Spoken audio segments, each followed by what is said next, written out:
2, 3, 4। Hello friends, कैसे हैं आप लोग? आई एम श्योर अच्छे होंगे। जी हाँ, मैं भी अच्छा हूँ। अभी मार्केट में अपडेट आएगी तो मैं तो आपको आऊँगा बताने। जी हाँ, मैं हूँ आपका जीनी एंड आपका योर इन्वेस्टमेंट जीनी में स्वागत है। दोस्तों, अभी जो बातें चल रही हैं, जो चीज़ें हो रही हैं, मेरे हिसाब से वो बहुत अच्छी चीज़ें हैं, बहुत पॉजिटिव चीज़ें हैं। ठीक है, आइए समझते हैं धीरे धीरे क्या क्या वो चीज़ें हैं। बट अगर आप मार्केट में हैं तो मैं आपको यही बोलूँगा कि बने रहिए। ये टाइम नहीं है मार्केट छोड़ के भागने का। ऑफ कोर्स देखिए, मार्केट एक ऐसे लेवल पे है कि प्रॉफिट बुकिंग आपको करनी ही चाहिए। मैं नहीं करता हूँ, वो एक बहुत लंबा चौड़ा मैथ्स है और अंडरस्टैंडिंग है और एक बिलीव है। बट अगर किसी को करना है तो मैं रोकूंगा भी नहीं। मैं ये भी नहीं बोलूँगा कि this is not the right time, this is the perfect time. आप देखेंगे मार्केट में टाइम टाइम पे प्रॉफिट बुकिंग हो रही है। 2 दिन 3 दिन मार्केट ऊपर जा रहा है, फिर थोड़ा सा नीचे आ रहा है, और वो जो नीचे आ रहा है वो प्रॉफिट बुकिंग की वजह से ही आ रहा है। ठीक है, तो अगर आपको भी ऐसा कुछ लग रहा है तो आप प्लीज़ कीजिए प्रॉफिट बुकिंग। अगर आपको प्रॉफिट बुकिंग रिलेटेड कोई भी डाउट है, प्लीज़ आप मुझसे पूछ सकते हैं। और हाँ, एक और इम्पॉर्टेंट कॉल या अपडेट कि प्लीज़ इस चैनल को सब्सक्राइब कर लीजिए अगर आपको रेगुलर अपडेट्स चाहिए तो।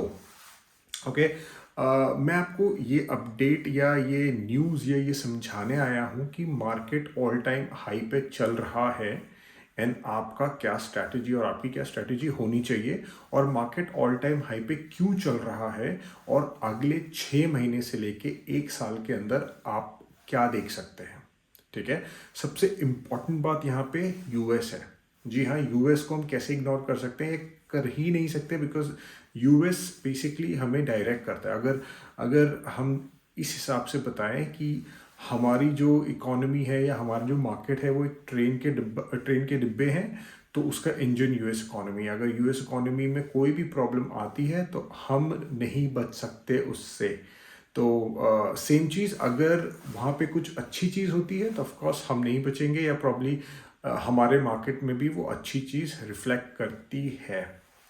ठीक है, अभी अभी हम जो इलेक्शंस हैं उसके हैंगओवर से निकल रहे हैं। हैंगओवर इसलिए बोल रहा हूँ बिकॉज वो एक पार्टी जैसी थी, क्योंकि हमने बहुत अच्छा किया। अभी आप ये बोलेंगे कि मैं पॉलिटिकल स्टेटमेंट दे रहा हूँ। देखिए, मैं पॉलिटिकल स्टेटमेंट नहीं दे रहा हूँ। एक मैं कैपिटलिस्ट बाय हार्ट हूँ, और मैं ये कैपिटल मार्केट को ही दिमाग में रख के बता रहा हूँ। मैं इसलिए बोल रहा हूँ क्योंकि आप एक चीज़ समझिए कि स्टॉक मार्केट को स्टेबिलिटी बहुत इम्पॉर्टेंट है। अगर उनको बढ़ना है तो सिर्फ स्टॉक मार्केट को भी नहीं, एफ को किसी भी कंट्री में अगर इन्वेस्ट करना होता है तो उनको एक चीज़ बहुत इम्पॉर्टेंट चाहिए, वो है पॉलिटिकल स्टेबिलिटी। और अभी हमने ये देखा कि 2 रिजिम से जो करंट गवर्नमेंट है, ये 3 जो स्टेट या 4 5 जो स्टेट इलेक्शन हुए हैं, उससे ये पता चला है, या मार्केट ने ये सोच लिया है, मार्केट नहीं, सब लोग यही सोच रहे हैं कि ये तीसरा टर्म भी करंट गवर्नमेंट ही आएगी। तो अच्छा हो बुरा हो कैसा भी हो, बट मार्केट को ये लगता है कि स्टेबिलिटी होगी। तो जो गवर्नमेंट के प्लान्स हैं, जो गवर्नमेंट के इंफ्रास्ट्रक्चर प्लान्स हैं, जो पॉलिसीज़ है, वो इंटैक्ट रहेगी। एंड उसको दिमाग में रख के ही अगले 5 साल की पॉलिसीज या अगले 5 साल काम होगा। तो कोई चेंजेस नहीं आएंगे, कोई चेंजेस नहीं आएंगे तो मार्केट को अच्छा लगता है। Okay, so that market accordingly उसके प्लान कर सकता है। मार्केट अकॉर्डिंगली अपने जो स्ट्रैटेजीज है, ग्रोथ है या स्वॉट एनालिसिस है, वो उसके अकॉर्डिंगली प्लान कर सकता है। उनको ये पता है कि अगले 5 साल सेम दिमाग वाला इंसान काम कर रहा है, और हम भी उस हिसाब से काम कर सकते हैं। देखिए, ये एक बहुत ही सिंपल एग्जाम्पल से बताता हूँ कि अगर आप कहीं पे काम कर रहे हैं, ठीक है, और आपका जो मैनेजर है, ठीक है, आपको आपको उस मैनेजर के साथ 2 साल 4 साल 5 साल या 10 साल हो गए उस मैनेजर के साथ काम करके। दैट मीन्स वो मैनेजर आपको अच्छे से समझ गया, आप उस मैनेजर को अच्छे से समझ गए हो कि मैनेजर स्ट्रिक्ट है क्या। तो अगर स्ट्रिक्ट है तो क्या टाइम पे आने के लिए बोलता है क्या, ठीक है, उसको क्या चीज़ पसंद है, वो उसका काम करने का तरीका कैसा है। कि देख, कुछ मैनेजर्स होते हैं ना, बोलते हैं भाई मेरा इतना काम है तो कर ले, उसके बाद तेरे को जब जाना है जा। और कुछ मैनेजर्स होते हैं कि टाइम पे आओ, टाइम पे जाओ, चाहे काम हो ना हो, आपको यही करना पड़ेगा, 8 घंटे निकालने पड़ेंगे, 9 घंटे निकालने पड़ेंगे। तो वैसे ही गवर्नमेंट का भी काम है, बिजनेस ओनर्स या जो बिजनेसेस हैं उनको पता है कि जो बीजेपी करंट एनडीए पार्टी है उसका क्या मेंटल स्टेटमेंट है या क्या क्या पॉलिसीज़ हैं, उस अकॉर्डिंगली वो लोग अपने चीज़ें प्लान करते हैं। तो ये बात है। ठीक है, ये टॉपिक नहीं था, ये बेसिकली एक ऑफ द टॉपिक हम चले गए थे, बट ये भी समझना बहुत ज़रूरी है। ठीक है, तो जैसे कि ग्लोबल रैली चल रही है, चीज़ें काफ़ी अच्छी हैं, हर जगह अच्छी न्यूज़ सुनाई दे रही है, तो उससे क्या होने वाला है उस पर भी बात करेंगे। सबसे पहले बात करते हैं ट्रिगर्स पे। ट्रिगर्स का मतलब रीज़न क्या है कि हमें मार्केट में अच्छा दिख रहा है फ्यूचर, या वो कहते हैं ना कि हरियाली हरियाली दिख रही है। तो आइए बात करते हैं। सबसे पहले ऑयल प्राइसेस की बात करते हैं। क्रूड ऑयल लगातार गिरते जा रहा है, 73 टू 75 के रेंज में आ गया है। और मैंने अपने लास्ट इंटरव्यू बोल रहा हूँ, लास्ट वीडियो में भी बोला था। देखिए, सबसे पहले आप अगर मेरा वीडियो नहीं देख रहे तो आप बहुत कुछ मिस कर रहे हैं। मैं इसलिए बोल रहा हूँ क्योंकि मैंने अपने लास्ट वीडियो में भी बताया था, और मैं एक इंटरव्यू सुन रहा था मिस्टर हरदीप सिंह पुरी जी का। मैं उनका पहले तो बहुत बड़ा फ़ैन हूँ। ही इज़ अ पर्सन जिनको हम बोल सकते हैं कि ही इज़ वेल इन्फॉर्म्ड, बहुत अच्छे फैक्ट से बात कर रहे थे इंटरव्यू में। बट व्हाट ही सेड कि इंडिया का जो स्वीट स्पॉट है क्रूड ऑयल इंपोर्ट करने के लिए वो है अराउंड $75, एंड हम वही उसी के आसपास हैं। उससे क्या होगा, उससे इन्फ्लेशन कंट्रोल होगा इंडिया का, जो कि अभी थोड़ा सा थोड़ा सा, ज़्यादा नहीं, थोड़ा सा बढ़ के आया है, उस पर भी हम बात करेंगे। तो जो ऑयल प्राइसेस हैं वो सिर्फ इंडिया के लिए नहीं, all over world and specially US के लिए काफ़ी अच्छा है। अगर आपको याद है कि हम, आई थिंक पिछले महीने की बात है, पिछले महीने हम बात कर रहे थे कि जो क्रूड ऑयल है वो $90 हो गया था पर बैरल, और 1991 तक पहुंच गया था, और हम बहुत टेंशन में थे। हम एज इन की एंटायर स्टॉक मार्केट फैमिली बहुत टेंशन में थी, बिकॉज इन्फ्लेशन अगर कंट्रोल नहीं होता, बिकॉज अगर ऑयल प्राइसेस ऊपर हैं तो महंगाई ऊपर होगी, और महंगाई ऊपर होगी तो हमें पता है कि जो फेड चाचा बैठे हैं यूएस में, वो फिर रेट्स नहीं गिराएंगे, या तो एटलीस्ट हम उस रास्ते तक पहुंचेंगे नहीं अभी तक। ठीक है, आप एक एग्जांपल से मैं बताता हूँ कि इमेजिन कीजिए कि आप कहीं जा रहे हैं, ठीक है, एंड आपको वापस भी आना है। तो ये कुछ ऐसा ही है कि जब तक आप जहाँ जा रहे हैं वहाँ पहुँचेंगे नहीं, तब वापस कैसे आएंगे। तो हम उसी लेवल पे थे कि अगर महंगाई नीचे नहीं आएगी तो फेड कैसे सोचेगी कि चलो ठीक है हम बढ़ाएंगे नहीं, पॉज करेंगे, पॉज के बाद 2-3 क्वार्टर के बाद या 2-3 महीने के बाद कम करेंगे। तो अब हम उस सिचुएशन पे आ गए हैं जहाँ पे फेड सोच सकता है कि हाँ, this is a sweet spot for us, सारी चीज़ हमारे लिए अच्छी हो गई है। अब हम देखते हैं कि आगे क्या क्या ट्रिगर्स हैं। ठीक है, because oil is a very very big factor to understand whether the inflation is in control or not। तो एक तो ऑयल प्राइसेस का बहुत बहुत इम्पॉर्टेंट मैटर था। देखिए, ऑयल प्राइस का ऊपर भी क्या है ना कि मेरे हिसाब से ऑयल माफिया ही हो गए हैं, जो ओपेक कंट्रीज़ हैं प्लस रशिया है। अभी जब ऑयल प्राइसेस नीचे जा रहे थे तो ये भी सुनने में आया था कि जो पुतिन साहब हैं, पुतिन साहब और सऊदी की जो शेख साहब हैं, वो दोनों मीटिंग करने वाले थे। अब वो मीटिंग में क्या बात करने वाले थे वो तो आप ही समझ सकते हैं, हम नहीं समझ सकते। ठीक है, but overall the oil prices are bang on the spot, sweet spot, जहाँ पे हम सब ये सोच सकते हैं कि inflation is in control as per the oil. अभी बाकी क्या ट्रिगर्स हैं जिसकी वजह से मार्केट बहुत अच्छा लग रहा है। देखिए, अभी फेड की मीटिंग है आज, कल, परसों में, एंड उसमें वो तय करेंगे कि इंटरेस्ट रेट पॉज करना है, बढ़ाना है, घटाना है। देखिए, बढ़ाने का तो कोई सवाल नहीं उठता, बिकॉज मार्केट में जितने भी प्रेडिक्शंस चल रहे हैं वो ये चल रहे हैं कि मार्केट में ये चीज़ पॉज होगी, जैसा चल रहा है वैसे चलने देंगे। अभी अगर वही बात है, अगर उसी बात पे हम बात करें तो यूएस मार्केट लगातार 3 से 4 दिन से ऊपर जा रहे हैं। ठीक है, दे आर मैसेजिंग समथिंग, और वो क्या मैसेज कर रहे हैं आपको समझना पड़ेगा। वो ये मैसेज कर रहे हैं कि हमें पता है कि आप रेट नहीं बढ़ाएंगे, हमें पता है कि एटलीस्ट इस मीटिंग में आप रेट घटाएंगे नहीं, सो वी नो हम कि आप इसको कंटिन्यू रखने वाले, हम अपने उसके हिसाब से अपना काम कर रहे हैं। अगर इस मीटिंग में अपने जेरेमी पॉल साहब जो हैं, या चाचा हैं, मामा हैं, ताऊ हैं, वो अगर थोड़ा सा भी डरा दे मार्केट को तो मार्केट नीचे आ जाएगा। अगर वो ये बोल दे कि भाई अभी भी हम खुश नहीं हैं, शायद अगले मीटिंग में हम बढ़ा सकते हैं, या इस बार छोड़ रहे हैं लेकिन अगली मीटिंग में हम पक्का बढ़ाएंगे, अगर सेम स्टोरी होगी, देखिए मार्केट सीधा नीचे, बिकॉज अनसर्टेनिटी आ जाएगी। अभी कांस्टेंट है, मार्केट ने ये डिस्काउंट कर लिया है कि ये कंटिन्यू रहेगा। ठीक है, सो ये एक बहुत अच्छी चीज़ है कि मार्केट में, यूएस मार्केट ने सबसे पहले ये समझा है कि कुछ नहीं होने वाला, हम नहीं डर रहे, आप कुछ बोलने नहीं वाले, हमें पता है। ये तो वही बात होगी कि रिजल्ट आने से पहले मुझे पता है मैं पास हूँ तो मैं लड्डू बांट रहा हूँ, तो कुछ वैसी स्टोरी है। ठीक है, दूसरी चीज़ ये है कि बहुत ये सबसे इम्पॉर्टेंट स्टोरी है एंड ये लाइमलाइट में आई ही नहीं है। ये बात है कि जो बाइडेन, जो हमारे प्रेसिडेंट, काका ताता ताऊ जो भी है यूएस के, उन्होंने ये बोल दिया कि भाई देखो, हमने यूक्रेन में खूब पैसा लगा दिया, अब इससे ज़्यादा हमसे नहीं होगा। ठीक है, अगर ये चीज़ कंटिन्यू हुई, या तो ये चीज़ लागू हुई, या ये चीज़ पे लोगों ने अमल किया, लोग एज इन यूएस गवर्नमेंट ने अमल किया, तो गाइस या तो ये यूक्रेन रशिया वॉर रुक जाएगा, और रुक जाएगा तो सीधा इन्फ्लेशन, मतलब और कुछ ट्रिगर चाहिए ही नहीं, और कुछ रीज़न चाहिए ही नहीं फेड को रेट्स घटाने के लिए, बिकॉज जो जितना भी पैसा जा रहा है यूक्रेन में वो पैसा नहीं जाएगा, and inflation will get in control. ठीक है, और मुझे ऐसा लगता है कि ये होगा बहुत हद तक, बिकॉज अगर जो बाइडेन ने बोला है, देखिए कोई भी प्रेसिडेंट हम या कोई भी मिनिस्टर, यूनियन मिनिस्टर जब कुछ बोलता है ना, तो उसके पीछे बहुत सारे ब्यूरोक्रेट्स होते हैं जो प्लानिंग करते हैं, डिस्कशन करते हैं, चीज़ों को समझते हैं, चीज़ों को बताते हैं, चीज़ों को वो रिसर्च करते हैं, डेटा देखते हैं, उसके बाद ही आगे बढ़ते हैं। तो जब जो बाइडेन ने बोला है तो ही, आई एम श्योर कि उनके जो स्पोक्स पर्सन हैं, जो ब्यूरोक्रेट्स हैं, उन्होंने ये चीज़ सोच रखी है। ठीक है, this is a very big statement जो कि लाइमलाइट में नहीं है। ये भी एक रीज़न है हमें समझने का कि अगर वॉर इमीडिएटली बेसिस पे बंद नहीं होगी, देखिए वॉर को सिर्फ यूएस फंड कर रहा है और यूरोप फंड कर रहा है। अगर यूएस पड़ा भाई, ये समझ लीजिए यूरोप का, जो यूएस बोलता है, जो कहता है ना, जो ऑफकोर्स जीजा जी नहीं तो एटलीस्ट बड़ा भाई है, कि जो मेरा बड़ा भाई बोलेगा वो मैं करूँगा।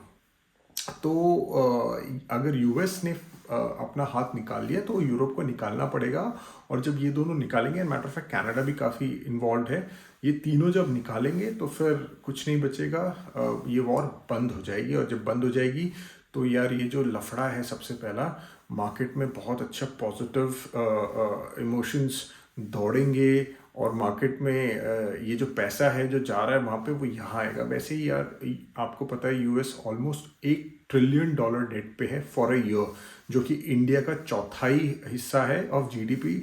इंडिया लगभग $4 ट्रिलियन का जीडीपी है, इतना तो यूएस ने एक साल का डेट ले लिया है। अभी क्या है, हम बोलते हैं कि देखिए, of course I am patriotic, of course I love my country, but हमें रियलिटी भी समझनी पड़ेगी, और जब तक हम रियलिटी नहीं समझेंगे हम उस तरफ काम नहीं कर सकते। तो अगर आपको ऐसा लग रहा है कि नहीं हम तो यार बहुत आगे पहुंच गए हैं, हम बहुत बड़े हो गए हैं, तो अभी भी आपको रियलिटी दिख जाती है कि we are just 3 to 4% of the world GDP, and US and China is around 20 to 30% of the GDP individually. ठीक है, तो of course US 26 to 27 trillion dollars है, एंड चाइना, देखिए चाइना पे मेरे को भरोसा नहीं है, ये वो अंकल हैं या ये वो पड़ोसी है जो या तो अगर आप दिल्ली से हैं और देख रहे हैं, I am so sorry, but Mumbai में जनरली कहते हैं कि भाई दिल्ली वालों के पास अगर 1 लाख रुपए है तो वो ऐसे कपड़े पहनेगा, ऐसा दिखाएगा कि उसके पास 1 करोड़ रुपए हैं, और अगर मुंबई वाले के पास 1 लाख रुपए तो वो ऐसे दिखाएगा जैसे उसके पास 1000 रुपए, मतलब ऐसा बन ठन के घूमेगा। तो चाइना का भी वही स्टोरी है, कुछ भरोसा नहीं अंदर क्या पैकेज है, कितने पैसे हैं, कुछ नहीं आइडिया, बिकॉज उसका data also is cannot be believed, cannot be trust upon. Okay, but अगर उसको 19 ट्रिलियन है तो अगर 10 ट्रिलियन भी पकड़ते हैं, मैं उसका हाफ भी करता हूँ, ठीक है, तो भी आप देख लीजिए कि इंडिया का 3 से 4 गुना हो जाता है वो।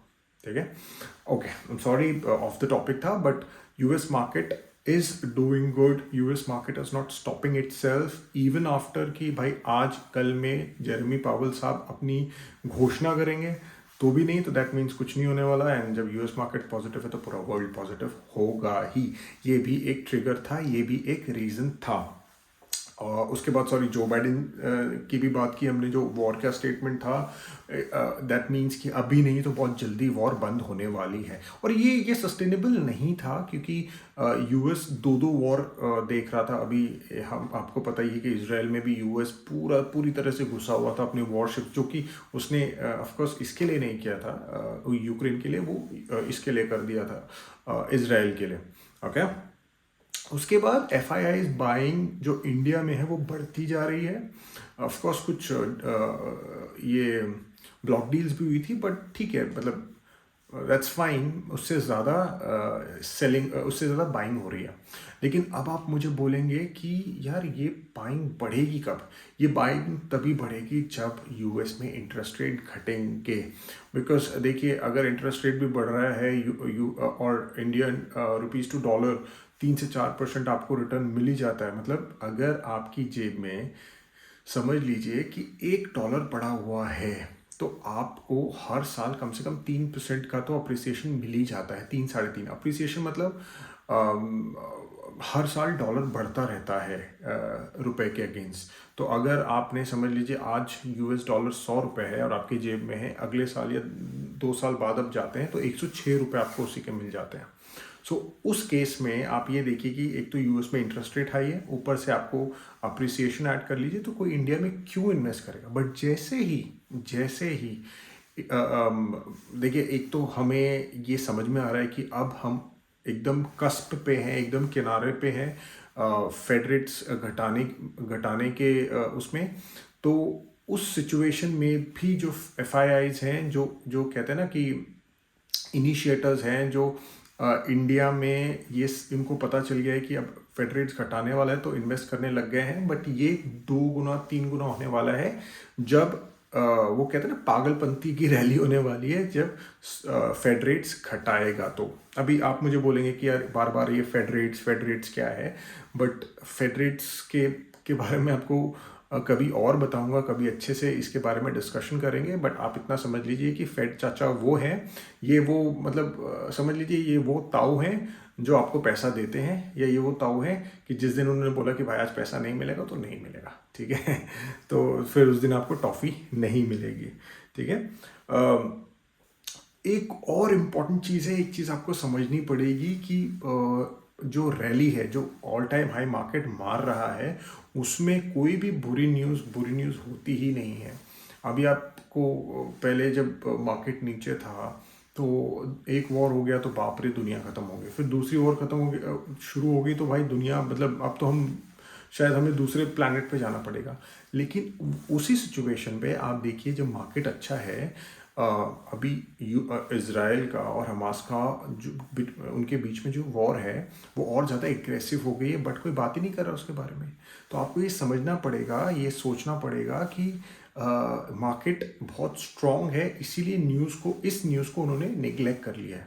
और ये पॉइंट मैं इसलिए बता रहा हूँ आपको कि आप मार्केट का मूड देखिए। ऐसा एक टाइप का मार्केट ये होता है कि मार्केट बढ़ रहा है, ठीक है, एक कोई बुरी न्यूज़ आ गई, गिर गई। और ऐसा मार्केट जहाँ पे बुरी न्यूज़ को निग्लेक्ट किया जा रहा है, that means market is very strong. अभी मैं आपको स्ट्रैटेजी भी आगे बताऊंगा, तो मैं आपको खाली I am just laying down the base कि अभी क्या सिचुएशन है, and then I tell you कि आपको क्या करना चाहिए, और उसके बीच में ये बताऊंगा कि मार्केट आगे कहाँ जा सकता है। ओके, उसके बाद हम बात करेंगे, ऑफ कोर्स सारी चीज़ होगी, उसके बाद हम बात करेंगे कि इन्फ्लेशन का जो डेटा है इंडिया एंड यूएस का, वो लगभग फेवरेबल ही है। अगर आप यूएस का देखेंगे तो फेड ने बोला था कि मेरे को 2% चाहिए इन्फ्लेशन, वो 3% के आसपास है। और इंडिया का जो इन्फ्लेशन है वो 4.5 से 4.5 और 5 के बीच में है। तो ऑफकोर्स अगर आप उन दोनों को कंपेयर करेंगे तो कोई कंपैरिजन नहीं है, बट इंडिया का 3 से 4 साल या 5 साल या इंडिया के बारे में समझेंगे तो this is a very good data. Of course थोड़ा सा और इम्प्रूवमेंट चाहिए, बट थोड़ा सा चाहिए। एंड यूएस का भी अगर आप देखेंगे तो सिर्फ 1% और है, विच आई थिंक अगर वॉर बंद हो जाएगी, because oil is perfectly placed, अगर वॉर बंद हो जाएगी तो सब परफेक्ट हो जाएगा। ये सारे ट्रिगर्स और ये सारी चीज़ें आप समझ रहे हैं कहाँ जा रहा है। ये जा रहा है एक वंडरफुल रैली की तरफ। लोग प्रोडिक्ट ये कर रहे हैं कि मार्च और मई, जी हाँ 24 मार्च और मई, अभी नहीं, इमीडिएट बेसिस पे कोई फेड रेट्स नहीं घटने वाले, बट मार्च या मई में अगले साल फेड रेट्स गिरने शुरू हो जाएंगे। अभी तो पॉज पे ना, गिरने शुरू हो जाएंगे। और जब गिरने शुरू हो जाएंगे तो अभी आप जितना भी हाई देख रहे हैं उससे ऊपर मार्केट जाने वाला है, ठीक है। और this is going to be strong. It is not going to be stopped by any small reason. कोई भी छोटी छोटी रीजन की वजह से ये मार्केट नहीं रुकेगा। हाँ, अगर यूएस में कोई बड़ी चीज़ आ गई, यूएस में बड़ी चीज़ क्या हो सकती है कि अगर ये चाइना ने किसी छोटे देश पे कब्जा कर लिया तो यूएस वापस से सुपरमैन वाली अपना यूनिफॉर्म आके वापस उड़ के उनके पास जाएगा तो प्रॉब्लम होगी। या तो कहीं ऑफकोर्स दो कंट्री के बीच में वॉर हो गई तो होगी, बट उसके अलावा I do not see any reason कि ये मार्केट रैली रुकेगी। अगले 6 महीने से 1 साल के बीच में market is going to be perfect, बहुत अच्छा होने वाला है। आप, हाँ, अभी आप ये मुझे बोलेंगे भाई ये तो मुझे पता था कि ये तो दिख ही रहा है कि रीजंस काफ़ी अच्छे हैं, तो हमें करना क्या है ये बताओ। देखिए, अगर आपका लॉन्ग टर्म का व्यू है तो मैं आपको अभी भी बोलूँगा कि एक चीज़ आपको समझनी पड़ेगी कि भर भर के ना खरीदें, ठीक है। बिकॉज मार्केट है, कोई ना कोई बुरी खबर आएगी। मार्केट जब 5%, 3%, 10% नीचे जाएगा तब आप भर के खरीदिए। अभी please you save your money. अगर आपको कोई भी बोलता है कि सारे पैसे अभी लगा दो, this is not the right time. I am sorry, right time is when the market is falling और द मार्केट इज करेक्टिंग, ठीक है। तो एक चीज़ की आप समझ लीजिए। दूसरी चीज़ ये है कि अगर आप वो ऐसे इन्वेस्टर हैं, उसको मोमेंटम इन्वेस्टर कहते हैं, कि अगर आप ऐसे इन्वेस्टर हैं कि जहाँ पे आप तेज़ी देख रहे हैं और आप ये देख रहे हैं कि तेज़ी कंटिन्यू होने वाली है, बिकॉज फेड रेट्स गिराएगा जब रेट तो और तेज़ी आएगी, तो this is the right time for you to jump in.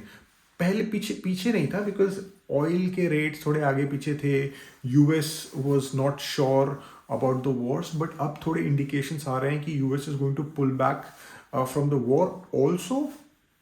Oil is in control, and now the inflation rate is also under control, and it is going to be probably 1% down in few months. तो ये सारी चीज़ें बराबर अच्छी दिख रही हैं। तो मुझे ऐसा लगता है कि अगर आप कोई भी स्टॉक देख रहे हैं, ऑफकोर्स फंडामेंटली अच्छा होना चाहिए, स्टॉक होना चाहिए। वो विजय केडिया साहब बोलते हैं ना कि 5,000 स्टॉक स्क्रिप्ट्स हैं, तो जिसमें से 4,500 स्टॉक स्क्रिप्ट्स होते हैं भंगार कैप। मिड कैप नहीं होते, स्मॉल कैप नहीं होते, लार्ज कैप नहीं होते, भंगार कैप होते हैं। तो ऐसा ही कुछ है, तो उसमें तो जाओ ही मत आप, ठीक है। आप ऐसे स्टॉक्स देखो जिसकी अर्निंग अच्छे आने वाली है, जो फ्यूचरिस्टिक बिजनेस है, और उसमें फिर आपको अगर जंप करना है then you can jump in. अगर आपको ये समझना है कि कौन कौन से इंडस्ट्री में रैली दिख रही है और कितनी दिख रही है, तो प्लीज़ आप मुझे कमेंट बॉक्स में लिखिए। I will make an another video for those stocks who may do good in next 6 months to 1 year. मेरा, अगर आप मेरी बात समझेंगे कि भाई मैं क्या करना चाहता हूँ, मैं तो बिल्कुल नहीं बेचने वाला, प्रॉफिट बुकिंग करने नहीं वाला हूँ। मैं अभी आपको क्या बताऊँ, मैं रामदेव अग्रवाल साहब का बहुत बड़ा फ़ैन हूँ, और उन्होंने एक बार बताई थी ये बात। आपको वापस से बता देता हूँ। मैंने अपने मैंने अपने वीडियोज़ में पहले भी बताया था कि वो बोलते हैं कि जैसे शिव मंदिर, आप शिव भगवान का मंदिर अगर आप जाएंगे तो उसके जैसे एंटर करते हैं एक नंदी बैल रहता है। तो बोलते हैं कि मैं तो नंदी बैल जैसा मार्केट में रहता हूँ। मार्केट ऊपर हो नीचे हो, मेरे थ्रू ही जाएगा मार्केट। तो कहने का मतलब ये है कि बॉस, मार्केट में बने रहो, मार्केट गिरेगा फिर ऊपर जाएगा, ठीक है। और जब ऊपर जाएगा तो लास्ट का जो हाई है उसको तोड़ के ही ऊपर जाएगा। तो अल्टीमेटली आपको क्या चाहिए? आपको प्रॉफिट बुकिंग नहीं चाहिए, आपको चाहिए मार्केट में बने रहो। हाँ, लेकिन ये मेरी राय है, बिकॉज आई डू सिप, मैं पैसे डालता रहता हूँ, बट मेरी सिप की स्ट्रैटेजी भी अलग है। अगर आपको वो भी समझनी है तो आप प्लीज़ कमेंट बॉक्स में लिखिए, I will explain you. But I keep doing SIP, तो मैं पैसे ऐड करते रहता हूँ। तो मुझे ऐसा नहीं है कि पूरे पैसे अभी डाल दिए फिर निकालो फिर उसमें डालो, ठीक है। I keep my funds available on a very regular basis, तो मुझे फंड्स निकालने की ज़रूरत नहीं होती है। बट अगर आपका ऐसा है कि आपने पूरा 100% पैसा मार्केट में लगाया हुआ है और पीछे से कोई पैसा आने नहीं वाला है, I think this is the best time for you to do a profit booking. फिर मार्केट जब गिरेगा then you can think about it. But अगर आप होल्ड कर सकते हैं, अगर आपका पैसा लेवरेज वाला नहीं है, तो प्लीज़ 6 महीने से लेके 1 साल, जो जून से जुलाई के बीच का जो टाइम है, वहाँ पे हम देख सकते हैं कि और रैली होगी, बिकॉज फेड रेट्स गिराएगा। और वो रैली भी काफ़ी चलेगी जब तक वो फेड रेट का जो रेट्स गिराना रुकता नहीं है, पॉज होता नहीं है। एंड आई थिंक उसके बाद भी कंटिन्यू होगी, बिकॉज वो इंटरेस्ट रेट स्वीट स्पॉट होगा एंड उसके बाद एक्चुअल कंजम्पशन ऑफ कंज्यूमर शुरू होगा कि जरे फेड रेट्स नीचे गए हैं या इंटरेस्ट रेट नीचे आ रहा है तो घर बिकेंगे, कार बिकेंगे एंड बहुत सारी चीज़ें उसके वो पैरेलल इकोनॉमी चलने लगेगी। ठीक है, अभी तक के लिए इतना रखते हैं भाई लोग। प्लीज़ सब्सक्राइब कर लेना अगर आपने नहीं किया है। ऐसे ही इम्पॉर्टेंट वीडियोस, इम्पॉर्टेंट अपडेट्स मैं लेके आता रहूँगा और आपको कहता ना एनलाइट करता रहूँगा। थैंक यू सो मच, मिलते हैं अगले वीडियो में।